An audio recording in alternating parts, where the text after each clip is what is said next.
Hola, què tal? Espero que estigueu tots bé. Celebrem avui la festa de la Pentecosta. Amb esta festa s'acaba el temps pasqual. L'Església ha dedicat, els cristians han dedicat 40 dies a preparar-nos per a la passió, mort i resurrecció del Senyor i 50 dies per a celebrar-ho, per a disfrutar-ho, per a viure-ho, per a poder saborejar-ho. Avui, en esta festa, s'acaba el temps de Pasqua. Pentecosta vol dir dia número 50. Celebrem els cristians que als 50 dies de la resurrecció del Senyor, el Senyor ens va enviar, ens va fer el do del seu Esperit Sant. L'evangelista Sant Joan situa l'esdeveniment de la Pentecosta, de l'enviament de l'Esperit Sant, el mateix dia de la Pasqua. El mateix Jesús apareix el dia de Pasqua als apòstols i els fa el gran do de l'Esperit Sant. Realment a nosaltres avui ens dona igual, ens dona el mateix si este aconteixement va tindre lloc el mateix dia de Pasqua o als 50 dies. Perquè el que hem de fer és reconèixer que en la nostra vida el Senyor continua actuant.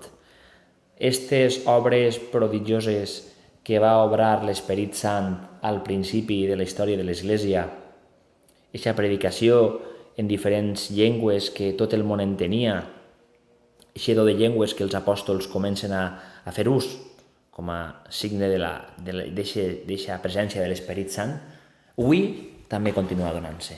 Avui el Senyor continua obrant obres grans, continua fent obres grans en la nostra història i en les nostres persones, i estem cridats a poder reconèixer quines són aquestes obres grans.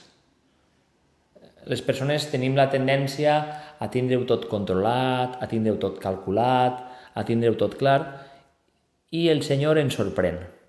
I les coses a voltes ixen molt millor del que nosaltres havíem calculat, havíem projectat. Tot això és gràcies al do de l'Esperit Sant. Déu continua actuant, Déu continua estant present enmig de la seva Església. El Senyor va duent la seva creació a la plenitud a través de l'Esperit Sant. Reconèixer aquesta acció de Déu enmig de la nostra vida, enmig de la nostra història, és reconèixer que l'Esperit Sant està present. L'Esperit Sant que és aquesta força de Déu, aquesta gràcia de Déu que el Senyor ens envia. El Senyor actua en les nostres vides a través de l'Esperit Sant. Una característica molt peculiar d'aquest Esperit Sant és que el Senyor ens envia a través del seu Esperit Sant els carismes. Els carismes són com aquests dons particulars, dons especials que el Senyor ens fa per a posar-ho al servici, posar-ho a disposició del nostre pròxim. Seria bo que pensàrem quins són aquests carismes que el Senyor ens ha regalat. Tots tenim carismes. Ningú pot pensar que no té cap carisma. Si algú pensa, si algú té el pensament de que en la seva vida no hi ha cap carisma, segurament estarà equivocat. Segurament serà un error, una concepció errònia. I aquests carismes, estem cridats a poder posar-los al servici dels altres, a poder compartir-los. És important reconèixer això. Reconèixer aquests carismes, aquests dons, no ens porta a la soberbia, perquè el do, com la seva paraula indica, ens parla de que hi ha un donant, no? Una persona que ens fa aquest do. No és mèrit nostre, són regals del Senyor.